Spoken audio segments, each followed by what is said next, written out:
Right guys, here we are. Welcome back to the channel. New experiment today. It is the Football Manager League of Legends experiment. So what I've done is created a little database. I have put 20 former legends in charge of the 20 Premier League clubs. Maybe not legends that you maybe expect for your team. Two things. First thing, it's got to be someone that's already in the game. If they're not in the game, I haven't been able to put them as manager. You'll see there's a couple that I could have possibly chose, but they're not in the game, so I couldn't use them. Rule 2, not all of them you might be able to clash as legends, but these are guys that I remember from growing up as a kid and also going through the Championship Manager and then Football Manager years as well. So, without further ado, a little challenge for you guys. I've got a new series starting in a couple of weeks with Roberto Baggio, a creator club that I'm putting together. They're going to start in Serie D. There's going to be some ex-Italian footballers who are going to be directors of the club. I've given you the opportunity to be inputted into the game as a youth team coach. Basically, all you've got to do is in the comments below, tell me which of these 20 managers coming up next will be fired first. The person who gets it right will get themselves in the game. Beautiful face, if they want the face on screen as well. You will be a highly skilled youth coach for the new series, which will be starting in a couple of weeks. That's Roberto Baggio managing in his hometown Creator Club series. So guys, first manager, Thierry Henry. It had to be him. I did think of people like Tony Adams, Patrick Vieira, even Dennis Bergkamp, but I thought, no, we have to go with Henry. I think it's the one, it's the one that Arsenal fans probably would have wanted before he got sacked as manager of Monaco. His stats are pretty good. Not bad at all. 2.5 star. I think he'll do alright. Next one, Bournemouth manager. We're going for Steve Fletcher now. I was kind of half struggling a little bit with Bournemouth, mainly because I didn't really follow them. I can remember starting following when the year that they got loads of points deducted. If they get something stupid like 25 points deducted. So Steve Fletcher scored some very, very big goals to keep them up and progress through the leagues. He's already in there as the backroom staff. Look, he's there down there as a coach and a scout, assistant manager there as well. So Steve Fletcher, probably an obvious choice. I couldn't think of anybody else, really. If there is anybody else, let me know in the comments. Anyone else that you think could have taken this job on. Brighton, we've gone for Bobby Zamora. Another one where I was limited to who I could pick. But to be fair, as soon as I thought of Brighton, childhood, Championship Manager, Bobby Zamora popped up straight away. And luckily, he is in the game. He's on nearly 42 grand. He's average across the board. He's not bad. He's classed as a manager. He's not done anything in the game as yet since retiring, according to FM. So it'll be interesting to see how he gets on. Next one is Robby Blake, manager of Burnley. Probably a favourite, one of the favourites to get sacked first. He's on £250 a week. He, in real life, is at Bognor Regis, who are in the Evo Stick League. So he's had a little bit of a jump up from the Bostock League all the way up as assistant manager to manager of Burnley. Now I picked him for 3 reasons.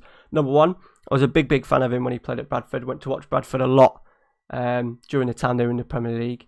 2, he was a bit of a hero. For the couple of years he was at Burnley, he scored some big goals, especially in the Championship season that they went up. I think he got about 15-16 goals, and then he scored an absolute beauty against Manchester United to beat them at Turf Moor just after they got promoted. So there's 3 reasons why I've gone for Robby Blake. He could well be the favourite for the chop. Next one, Cardiff City. I couldn't think of anyone else as similar to what the ones we've had so far. Robert Earnshaw, Whitecaps Academy as a coach, but I've got him back across to manage Cardiff, a team that he scored so many goals for in the league. He had some seasons down here. Look, we started his career at Cardiff, and then he progressed big seasons in League 2, scored goals to get him up, and then to get him up into the Championship, and then did pretty well. And they made 3.5 million quid off him as well. He did go back for a little bit, didn't really do much there, but he's already in the game. Probably better stats than a couple, better stats than Bobby Zamora, better stats than Robby Blake. So it'll be interesting to see how he gets on. He's probably got the toughest job as manager of Cardiff. Probably the favourites for the drop. Can he do the unthinkable and keep Cardiff from the drop? Right, next one. Frank Lampard, Chelsea. Toss up between him and John Terry. Gone for Lampard, mainly because I think he's going to be highly thought of being the next manager at Chelsea. His stats in the game are not great. I haven't seen him do a lot so far in FM19 in terms of his managerial career, so we will track him. He could be one of the favourites for the chop straight away if Chelsea don't get off to a flyer. 7, interesting one.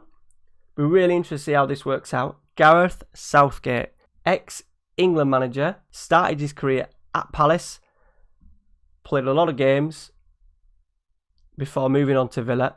Nice attributes as well. Really looking forward to seeing how this one in particular gets on. At 8, we've gone for big Duncan Ferguson. It was an easy choice, to be fair. He's already in the background anyway. He's sort of like been around the club a long time. He's been under 18s coach until 2014, and then in 2014 he moved up to the coaching staff. So he's been there 4 years now.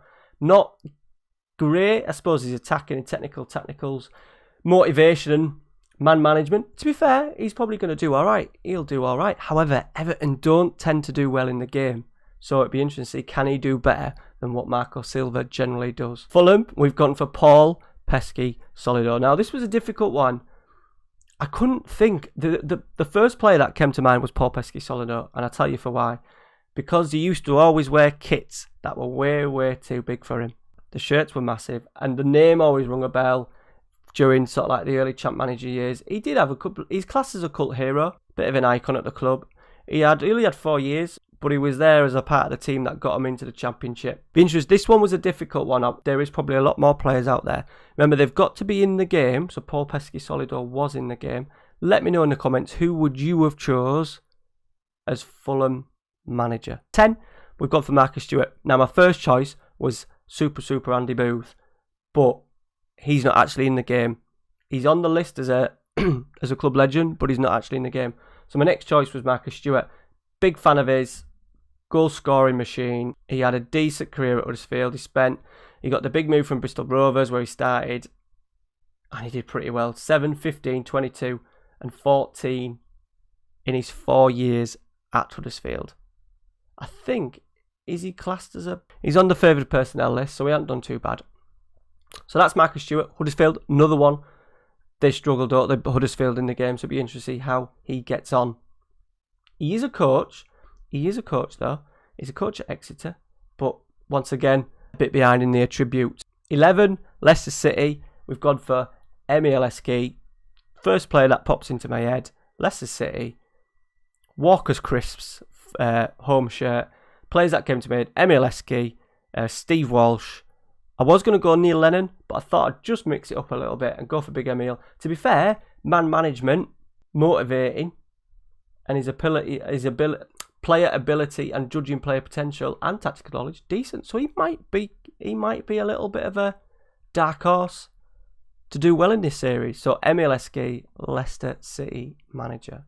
12, Liverpool, Stevie G. There weren't much choice. I think once again, similar to the Chelsea one with Frank Lampard, it's Stevie G in it. Decent stats for a manager. It'd be really good to see how he gets on. Once again, fierce competition for that top 6. Not often do all 6 survive the season.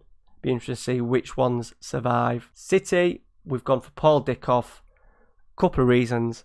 I like the way he comes across when he does his interviews on TalkSport. He's done a bit on TalkSport, which I enjoy. Main reason, his goal against Gillingham and the kit that they wore that season in the playoff final. That brother kit. Dark, was it like a navy blue and then a luminous green? Stands out in my head, and I thought, yeah, he's done a bit of managing. I knew he was in the game, and we'll see how he gets on. Right, across to the red side of Manchester, we've gone for Roy Keane.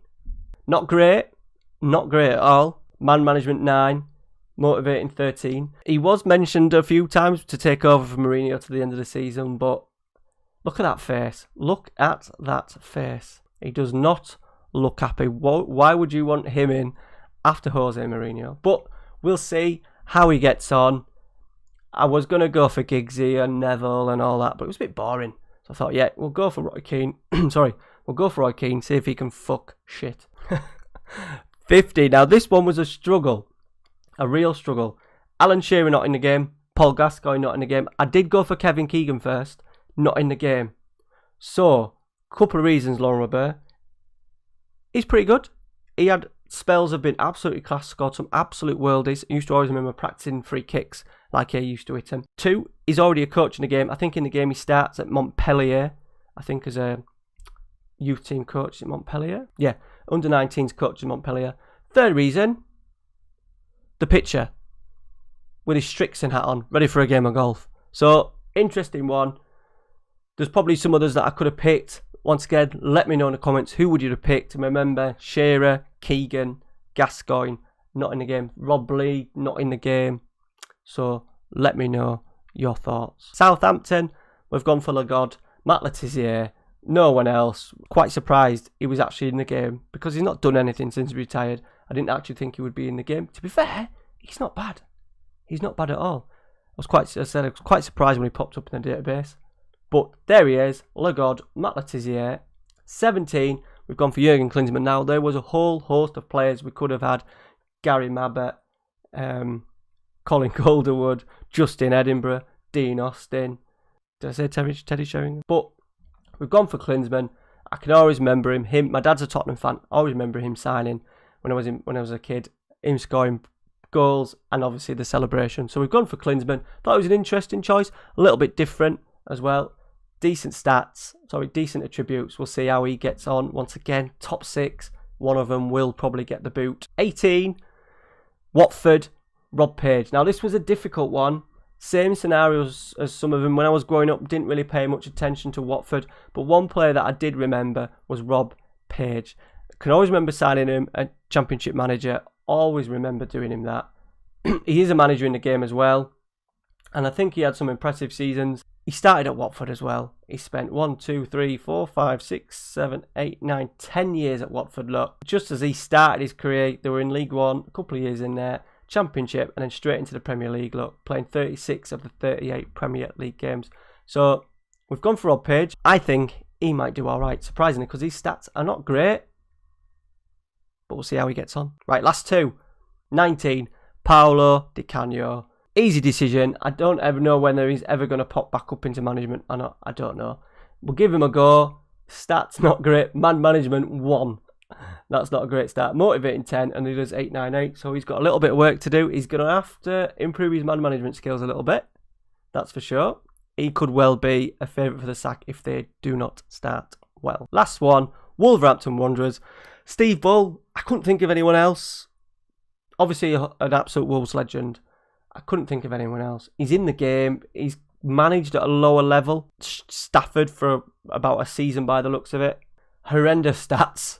He could, to be fair, he's probably favourite for the chop because I imagine Wolves expect to do a little bit better than just surviving relegation. So he could well be favourite for the drop. Right, guys, that's it. That's the 20 managers. As I said, competition for a chance to be the youth team coach for my Roberto Baggio save.